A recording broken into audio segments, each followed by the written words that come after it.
With Lululemon, the real gift happens when they're living in it. When you give the fan favorite everywhere belt bag, the real gift is... And when the ultra-soothing Rest Feel slides are the gift, you're really giving them... This holiday, Lululemon makes it easy to give little luxuries that go beyond. Open the moment. Shop now at Lululemon.com. How would you like a 15% discount to my daily email, the stack of stuff, the show notes, discounts to the conference, all of that? All you need to do is text the word show to 33777. You'll get the annual subscription with a 15% discount to my daily email. You'll get the stack of stuff, the links to the show notes, discounts to the conference, and so much more. All you have to do is text the word show, SHOW, to 33777. Text show to 33777.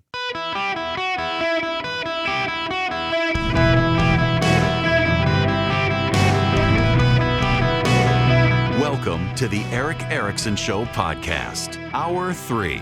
Welcome. It's Eric Erickson here this Open Line Friday. The phone number is 877-973-7425.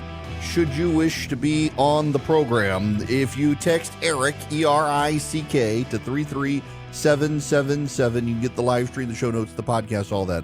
I do want to say, during commercial breaks, you hear a promo. If you text the word recipes, plural, to 33777, I'll send out weekly recipes. And I haven't in quite a while, and it is my mission to get back to that. I have been experimenting in cooking. And so I will return to sending out recipes to those of you on the recipes email list. And my apologies for being I've been quite busy this election season. In fact, next week I'll be in South Carolina. I'll be doing the show. I'll be in South Carolina, though, on Monday and Tuesday. I've got a speaking engagement with Vice President Pence, Brian Kemp, and a number of other conservatives. Then I've got to go, where is it? Y'all, we go to Tulsa right after the election. I got to go to Jacksonville after the election. I got to go to Washington. I'll be in there. I'll be a lot in Atlanta. It's just, there's a lot of back and forth happening. So bear with me, but I will resume the recipes list. Now, I want to talk about a sensitive subject here with just us friends. One of my concerns, I don't want to pick at scabs. That is not my intention to pick at scabs. However, for some of you, this is going to feel like it. My massive concern in 2016 with Donald Trump was character. And it continues to be the thing I go back to on why I struggle with supporting him. And I listen. I understand. For almost all of you listening, it's policy. And pushing myself to support Trump in 2020 and now this year, it's going to be Kamala Harris or Donald Trump. It just is. It's not going to be a third party. It was never going to be Weirdo Kennedy. It's not going to be Jill Stein. It's not going to be Cornel West. Your choices are Kamala Harris or Donald Trump. And there will be some who say, I'm not voting for either one. And maybe enough people do that it's a signal that people want better candidates. But I think that it's going to be Trump or it's going to be Harris. And I'm typically not one to leave a line blank on the ballot. And so between Harris and Trump, it's got to be Trump. It's got to be Trump because Harris would just continue to wreck the country. We'd get more of what we're getting right now, which is terrible. But it has always frustrated me, and in 2016 it frustrated me so terribly that a lot of people who said Bill Clinton should be impeached because his character was terrible were like, nah, Democrats decided that it was fine. We don't need anyone with good character, so we don't need anyone with good character. We'll go with this guy who cheats repeatedly on his wives and says terrible things and is nasty to people. And then what happened is people started behaving just like him, and it doesn't work for any of them. That's the funny thing people miss is Donald Trump's superpower is he gets other people to behave in ways they claim he behaves. And notice I say claims he behaves because he doesn't often behave in the ways these people do, but they say he does, and then they begin to behave in that way. It doesn't work for him. But he can be offensive and he can be crude and the mean tweets and all that. And you may say, but the policy. I just want you to understand there are a lot of people, though, who they get the whole policy issue, but they're like, I'm not voting for someone I find to be a moral cretin. And I know those people. Those people are my friends. I was that way in 2016. Depending on the time of day, I'm there. I got to tell you, it frustrates me to no end to not have a presidential candidate where I'm like, yes, this guy is awesome. Because as much as I find him funny and stuff, he's not my cup of tea. And so here's the problem. Is I will now get inundated with people saying, screw you, Erickson, you're never Trump. I just said I'm voting for him. I gave him money. I gave him $1,000 to try to help him win. I've been doing my best to give solid advice to his campaign. I take their phone calls. I have cordial relationships with them. I try to help them. I vote for him. I tell you I'm voting for him. And yet some of his supporters just, screw you, you're never Trump. You hate him. All you do is criticize him. I just had a monologue a little while ago in the show where I was praising him for campaigning in New York. But you're always on defensive with these guys. You're always on defensive. You can never say enough nice stuff unless you genuflect and you bend the knee. And I'll be damned if I'm going to bend the knee to any politician. It's infuriating to deal with the hate you get from people when you're supposed to be on their side because they don't like you said something that offends them. You're not sufficiently on the team. You're suppressed to vote, whatever. I can't tell you what I think. They want to fire me. The problem here is a lot of people who claimed that they wanted candidates with good character really never did. They just used it as a political cudgel against the Democrats because of Bill Clinton. But it's very clear they never did. And so what are we on our side getting? Because our side is the side that aligned with evangelicals and the church. So we get Mark Robinson in North Carolina, who, even though it may have been a long time ago, was watching porn and porn stars and had a fixation with tranny porn and transgender porn, I guess you're supposed to say these days, and Hitler and slavery and weird fetishes about peeing in girls' locker rooms. It's just as Republicans are saying, we need to keep the men out of locker rooms.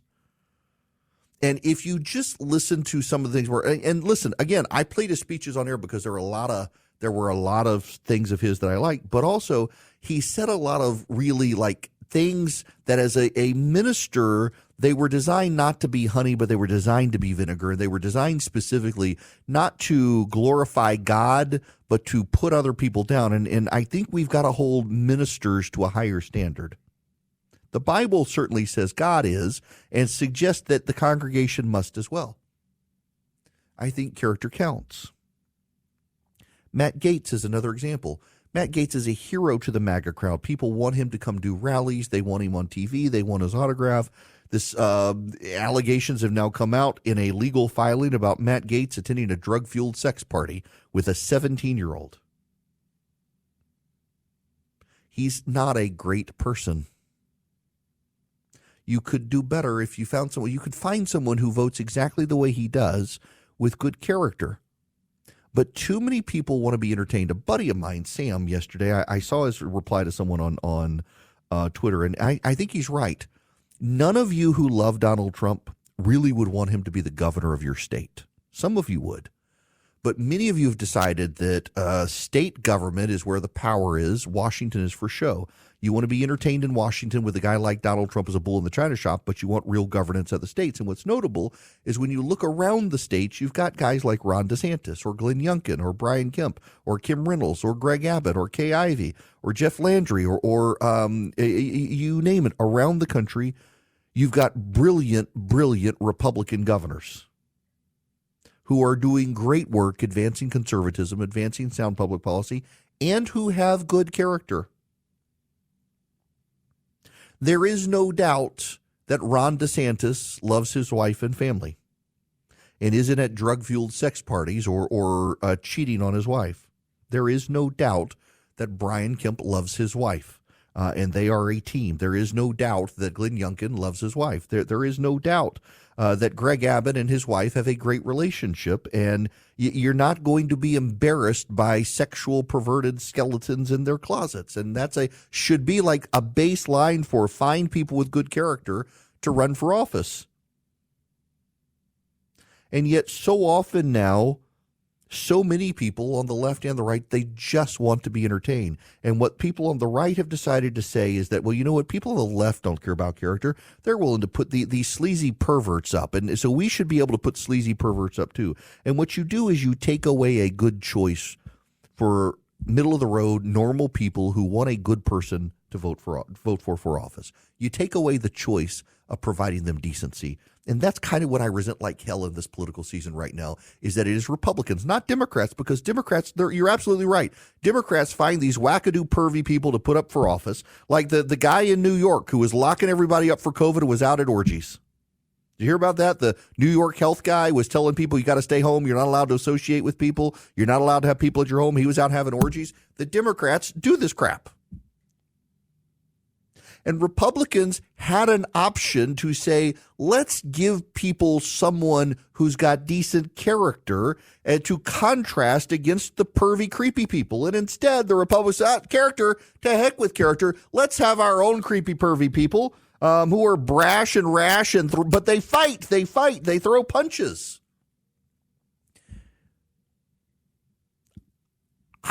Call me old-fashioned. I want someone who is an honest person who's good to their spouse, who loves their family and the Lord, to run for president. And some of you will say, well, that person can't get elected.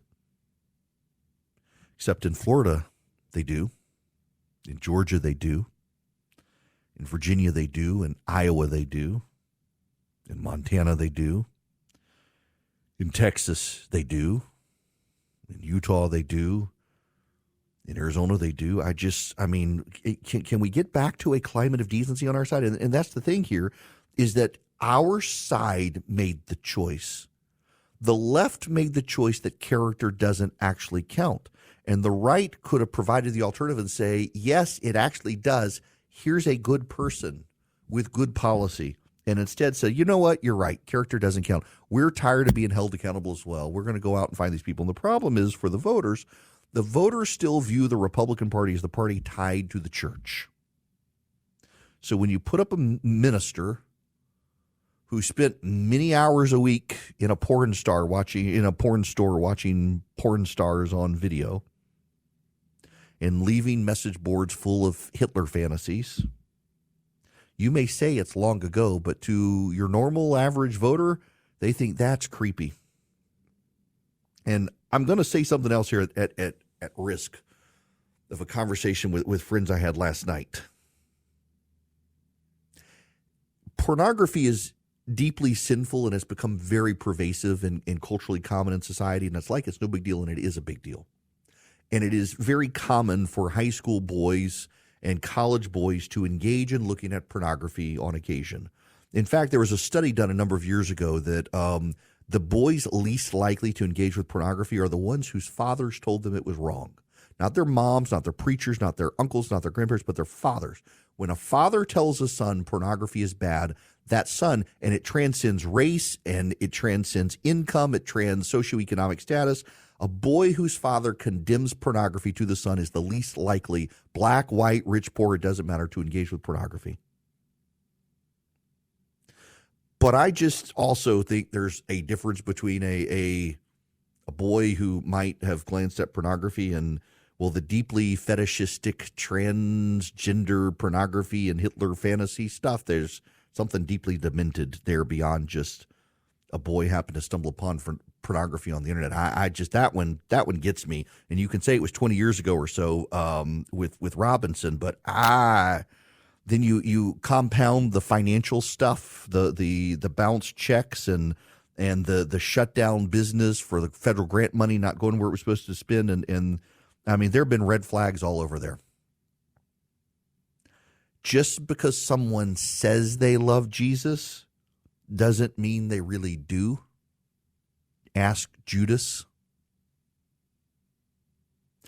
If Republicans have decided that character doesn't count anymore, you're going to find a shrinking base of people willing to consider the GOP, and more people just going to sit it out and say, I'm not voting for either of these parties. You know what? Maranatha, God's got me. These politicians don't. And if the GOP wants to start growing again and convincing people that we're a party we're supporting, maybe get back to character counting and giving people some hope that, my politician, I may not always agree with him on policy, but I know he's a decent human being, because if you're a decent human being, you get some grace from people, and that gives you some cushion to advance public policy, where right now Republicans got to have Republicans to advance public policy because nobody else trusts them any more than they trust the Democrats. Politics is just gross these days. Can we find some decent people? Well, they don't want to run for office anymore because they're not going to genuflect, bow, and hump Donald Trump's leg, so they're not going to get an endorsement on the right. It's just we've done this to ourselves, and that's the problem. We've done this to ourselves, and we need to fix it. Our side has to fix it for our side. This episode is brought to you by Amazon Prime. There's nothing sweeter than baking cookies during the holidays. With Prime, I get all my ingredients delivered right to my door, fast and free, no last-minute store trips needed. And of course, I blast my favorite holiday playlist on Amazon Music. It's the ultimate soundtrack for creating unforgettable memories. From streaming to shopping, it's on Prime. Visit Amazon.com/Prime to get more out of whatever you're into. Welcome. It's Eric Erickson here across the nation. The phone number 877-973-7425. As whenever this happens, and this happens, whenever I bring up character, someone inevitably, as someone just emailed and says, well, God uses deeply flawed people too. David, Solomon as great examples. And I reply back, yes, he also used Judas Iscariot. But do we really want to go down that road? People are willing to justify whatever they want to justify, and the candidates they want to justify. Character doesn't matter because God used David and Solomon in the Bible. Character doesn't matter because God used Judas Iscariot. So we can pick someone who would be perfectly happy to betray our Lord and Savior because character doesn't matter, or God uses deeply flawed people. You can twist it to justify whatever you want to justify as a way to avoid grappling with the point that if we did a better job picking candidates who had good character, it would be one less attack for the Democrats to go against us and would open voters to being more willing to vote for us by saying, you know what, instead of the creepy pervy person on the left versus the creepy pervy person on the right, we're going to do the creepy pervy person on the left versus the normal family man on the right who you don't have to worry is a closet deviant. But if you want to say, hey, it doesn't matter, we should nominate Judas Iscariot because I have a feeling God's going to use him in an amazing way. I mean, people can just decide to justify anything. As the Bible says, even the demons can quote scripture. I don't know. Some people don't want to even recognize the point because they realize it would implicate their own behaviors and justifications. I am frustrated that here we are in this situation.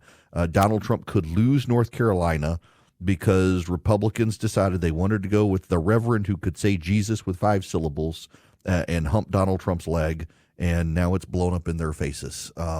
It just deeply frustrates me, and people will double down and justify it and say, well, God used David too. Yeah, he did. But you know what also? You're not God. Now, let me tell you about Swiss America, because as interest rates may be coming down, we've still got some concerns in the market, and Swiss America wants to protect you from the secret war on cash. Between banks collapsing and everything else out there, you may want to reach out to them. They've been the trusted leader in precious metals for 40 years. They've been warning people about their secret war on cash, the government's secret war on cash, not theirs. If you're interested in safeguarding your hard-earned cash, you probably want to get their report. It is free. They're rated A+ by the Better Business Bureau. You can get their report. It takes less than 15 minutes to read. I have read it. You can get it for free by mentioning my name when you call or text. You don't even have to talk to a live human being. You just text them, Eric, E-R-I-C-K, to 800-289-2646. The all-out war on cash includes digital forms of currency. It is spreading. Read The Secret War on Cash. All you do, text my name, Eric, E-R-I-C-K, to 800-289-2646. 800-289-2646. Message and data rates may apply. Blinds.com Cyber Monday Last Chance is happening now. Don't miss out on up to 45% off site-wide. A Blinds.com design expert can help you make the perfect selection on your schedule. We can handle everything from measure to your whole home installed for one low cost. With over 25 million windows covered, Blinds.com is the #1 online retailer of custom window coverings. Save up to 45% site-wide, plus a free professional measure right now at Blinds.com. Rules and restrictions may apply. Welcome back. It is Eric Erickson here across the United States. The phone number here is 877-973-7425. Real quick, for those of you in the metro Atlanta area, my buddy David Nicholas is one of the guys who handles some of my money, and Nicholas Wealth Management. He and I are going to do an event together October 3rd about the state of the markets and the impact of politics and the election. It's going to be in Marietta. If you're interested in learning more, you can go to nicholaswealth.com. There is limited seating for the event. You can go to nicholaswealth.com. It's October 3rd. It's a free event, lightly catered event. So go to nicholaswealth.com if you want to find out more on that. Now, there is some breaking news that I have got to get to. Israeli sources are telling the media that the entire senior command of Hezbollah's Radwan force was eliminated in the missile strike they conducted on Beirut today. Roughly 20 commanders are believed to have been killed in this strike. That is happening now. Israel believes it has wiped out the top military commanders of the Radwan Brigade, including Ibrahim Akil, who was responsible for the bombing of the Marine barracks in Lebanon and the capture and torture and death of William F. Buckley, the CIA bureau chief. He's been out and about all that long. Just remarkable. 241 people were killed in the Marine barrack bombing in October of 1983, and the embassy killed 63 in April of 1983. The guy's been on the run ever since, sanctioned. It's a black eye to the CIA, frankly, that Israel was able to get the guy, but at least the guy is dead. Now it turns out that about 20 people, all of whom were senior leaders, have been eliminated in that. Now, I saw this on Twitter, and I need to let you know it's on Twitter, and I wasn't sure it was real. A friend of mine sent it to me. Turns out that it is very real. And I'm going to read you. This is from an account, AP from New York. Don't know who this person is. This person is Jewish. They have an Israeli flag in their bio, but this is kind of impressive. Most people don't know that one of Israel's most secretive and elite military intelligence teams is comprised of soldiers on the autism spectrum. The Roim Rashak, meaning looking ahead program, part of Unit 9900 in the Israeli Defense Force, stands out not only within the IDF, but across the globe as the only military unit of its kind filled with soldiers on the autism spectrum. These soldiers possess exceptional abilities in analyzing satellite images and interpreting maps, skills that are essential for defending Israel's borders and ensuring the safety of its population. Unit 9900, with its specialized intelligence role, uses geospatial information to monitor changes in Israel's landscape and potential threats. The soldiers in the program are some of the most talented in the field. Their unique perceptual abilities allow them to focus intensely on satellite imagery, detecting small details that might otherwise go unnoticed. These abilities are not just helpful, they're life-saving, providing the IDF with critical intelligence that powers Israel's national security. What makes these soldiers even more remarkable is their personal dedication to serving the country. Many could have been exempt from military service due to their diagnosis, but they chose to enlist, driven by a deep sense of responsibility and patriotism. The motivation is seen by their peers. Most soldiers in the RR program choose to extend their service beyond the mandatory term, reflecting their commitment. Unit 9900 and its RR program is another example of Israel's ability to turn challenges into strength. Though their exceptional focus and analytical ability, these soldiers, through their exceptional focus and analytical abilities, these soldiers play an important role in safeguarding the country's borders, ensuring that every inch of land is meticulously watched and protected. By embracing neurodiversity, Israel has tapped into a resource that might otherwise be overlooked. The unit not only proves Israel's innovation, but its dedication. The soldiers in Unit 9900's RR program are a testament to their resilience and determination. So these soldiers all have autism, and they examine the regular recurring satellite imagery to see if there are any changes at the border, any changes on the map, any depressions that show up. Because, if you're staring at high-resolution satellite maps, if, for example, Hamas digs a tunnel, it could cause settling of the ground above. And these soldiers, with their autism and their unique focus, can see that sort of settling. And it's kind of remarkable that happens. Wow. Well done. This week has been a very big win for Israel. Now, the situation, though, continues to devolve in the Middle East. But one of the things that I think has gone unnoticed and unsaid is something I want to say on radio with you guys. Israel has been able to build relationships with a number of Muslim countries in the Middle East. If you're a regular listener of this program, you know where I grew up. I'll spare the punchline for another day on this one. You know I grew up in the Middle East, and you've probably heard me say when I grew up, Israel was not on the map. Literally, Israel was not on the map in my classrooms. Every bit of Israel was cut out of the textbooks, cut out of the encyclopedias. It was redacted if it couldn't be cut out. The maps had to have the label Palestine pasted on them, and it was pasted. It wasn't printed. It was pasted on a piece of paper and stuck over, and the word Israel blacked out. Phones could not dial Israel from the United Arab Emirates where I lived. You couldn't go to Israel. You couldn't return from Israel. I have been to more countries than states and have never been to Israel because growing up, weren't allowed to.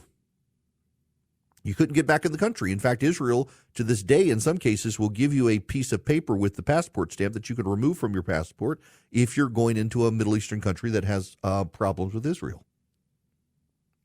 But at the end of the Trump administration with the Abraham Accords, Israel began to have peace with Egypt, with Bahrain, with Jordan, which had fairly well had good relationships with Egypt and Jordan, but now Bahrain and the United Arab Emirates, with Oman. And they've been working on a deal with Saudi Arabia that has fallen through under pressure a lot of times from other Arab nations and from constituencies that hate the Jews. But Saudi Arabia is a mortal enemy of Iran. Saudi Arabia's animosity towards Iran is twofold. One is religious. The Saudis are the religious capital with Mecca and Medina, and they're Sunni Muslims. The Iranians are Shiite Muslims. You can, in your mind, in a nutshell, think of the Catholic-Protestant divide, but it's much more than that. And so there is a strong religious animosity. But there is also a geopolitical animosity as well, because Iran, coupled into the religious ties, really would love to control Saudi Arabia because of Mecca. And Iran also has imperial ambitions that Saudi Arabia doesn't have. Now, why does Iran have imperial ambitions? You got to know your history. Up until 1979, what was Iran's name? Persia, the home of the Persian Empire. The Shah of Iran was the Shah of the Persian Empire. The Persian Empire had collapsed. More and more, Persia was called Iran, but it's Persian. And Iran, the Ayatollahs of Iran, have maintained the imperial ambitions of the Persian Empire over time. And they covet the Fertile Crescent region that includes Iraq and Jordan and Syria. They covet Saudi Arabia because of Mecca. and they see Saudi Arabia and its money and its ties to the West as an enemy.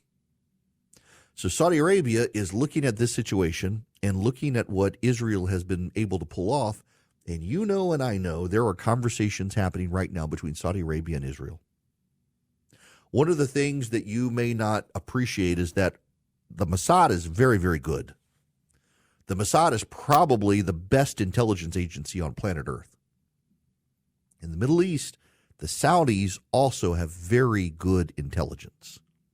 In fact, the odds are Saudi intelligence has been feeding information to the Israeli intelligence because the enemy of our enemy is our friend, and the Saudis have way more in common with Israel than they do with Iran. And Iran has been trying to internally undermine the Saudi government.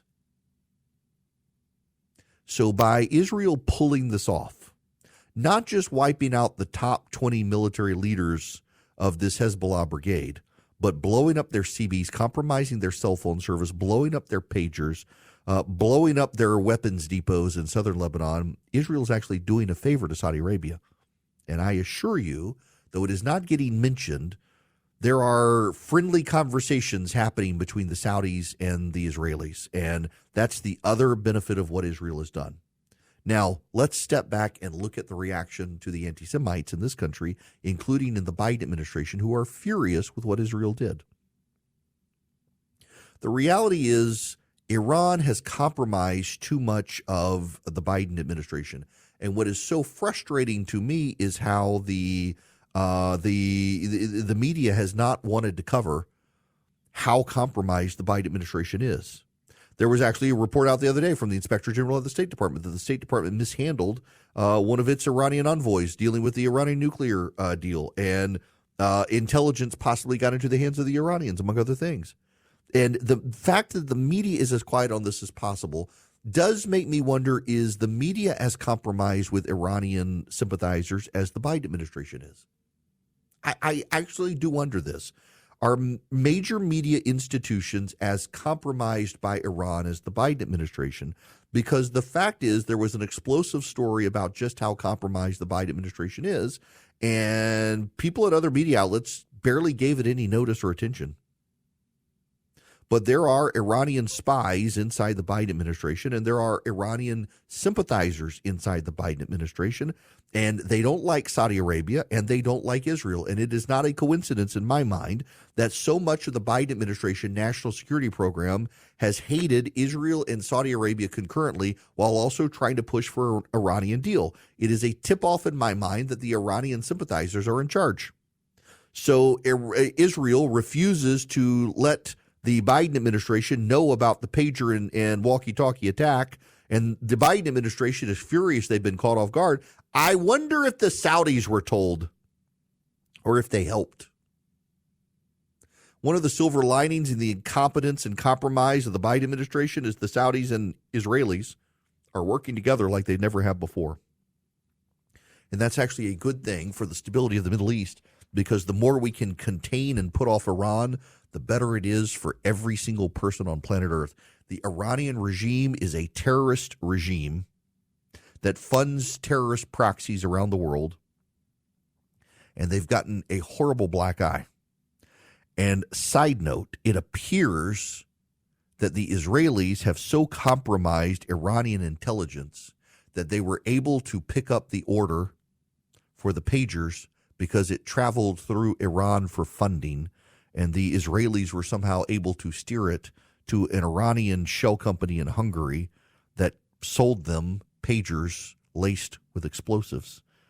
So now Hezbollah does not trust Iran. Iran does not trust Hezbollah. And Hezbollah has had major leaders wiped out by Israel in the last 12 hours. Things in the Middle East are going to continue apace, and we're headed into our weekend here. So we'll see what Iran decides to do in response. Now, I got to tell you about my friends at Eden Pure and their Thunderstorm. You can get 3 of them for less than $200. You save $200. All you do is go to EdenPureDeals.com. The Eden Pure Thunderstorm is an air purifier, and it's filterless. You don't have a filter subscription. It uses electrostatic plates that you can clean out. You don't have to get that filter subscription. and then it wipes out odors. It generates ozone. The ozone goes into the cracks and crevices, the nooks and crannies where the odor ions are, latches onto the ions. Ozone is attracted to the ions, and it wipes them out. It destroys the ions when they come into contact, and so you get rid of any odor. You got dirty diapers, wipes them out. Litter box odors, wipes them out. Smoke odors, wipes them out. Musty odors, wipes them out. Cooking odors, wipes them out. You can get 3 of them for your upstairs, your downstairs, your basement, your travel bag. I mean, you can hold it in your hand. It's small. I used it the other day in a hotel room. Keep one in my travel bag. That's how small and lightweight it is. You can get one for your RV if you got an RV. Leave it there. Wherever you need them, they work and they wipe out odors. EdenPureDeals.com. EdenPureDeals.com. The discount code is ERIC3, ERICK3. You get 3 of them. You save $200. EdenPureDeals.com. Hello there. Welcome. It is Eric Erickson. Y'all, I'm just going to be insulting to some of you now who are going to get mad at me. I look, it's the weekend. You can fire up your hate mail all you want. I'm not going to see it. In Georgia, the Republican majority on the state elections board decided to pass a rule to hand count all ballots after polls close on election night. These are the people who have bellyached about how long it takes to count votes. And now they want us to do a hand count of ballots in the state. When we have Scantron machines, we print the ballots. The ballots have their QR codes scanned. I mean, this is just the conspiratorial fringe of the GOP shooting themselves in the foot. You know, back in the day, Republicans wanted electronic machines because they were afraid in Fulton County, Georgia, where there continue to be problems, that the Democrats would count the votes by hand and hand it to Joe Biden or to the Democrat. Now we're going back to that. Can we just have like paper ballots with charcoal sticks, or maybe we prick our finger and we put blood on the hole that we want for? This is so stupid. I listen, and I've got friends on the state elections board, but you people are stupid and are embarrassing yourselves, because here's why. It is a well-known rule of law that you're going to get smacked down for here less than 60 days before the election, changing the rule. Now, I realize I'm just an election lawyer, so God forbid you listen to an election lawyer who knows election law, and you say, well, the Democrats did. Yes, the Democrats went to court around the country and got judges to change the rules, and they did so well before 60 days out. You've waited until the last damn minute to try to change the rules for an election in Georgia. You've gotten smacked down by the Attorney General in Georgia because y'all are stupid. You're just stupid. You're very smart people, but you're stupid when it comes to this because you've decided not to listen to the people who know the law. I realize by virtue of you being put on the state elections board, you've decided that you're a genius when it comes to elections. No, you're not. No, you're not. You actually have lawyers. Election law is a specialized election field. It's not for everyone. I've won many election law cases because the lawyer against me didn't know the law. And that's what everybody's missing. Whether you think 2020 was stolen or not, here's what happened. Democrats hired election lawyers, and Donald Trump hired DUI lawyers. And they went to court and lost because they didn't know election law anywhere in the country. That's basically what's happening here. The state of Georgia State Election Board has, with less than 60 days to go, decided to upend how elections are conducted in Georgia. They're going to get beat down by a court. They should. They should probably be thrown off the State Elections Board for being so stupid to do something like that. You're performing, again, it's like all these people who go down in flames. You leg hump for Donald Trump. You don't actually care about the rule of law. And now you're probably undermining the election in Georgia and the integrity of the election. And that's actually going to hurt Donald Trump. Please stop trying to think you're outsmarting everyone, because you're just being stupid.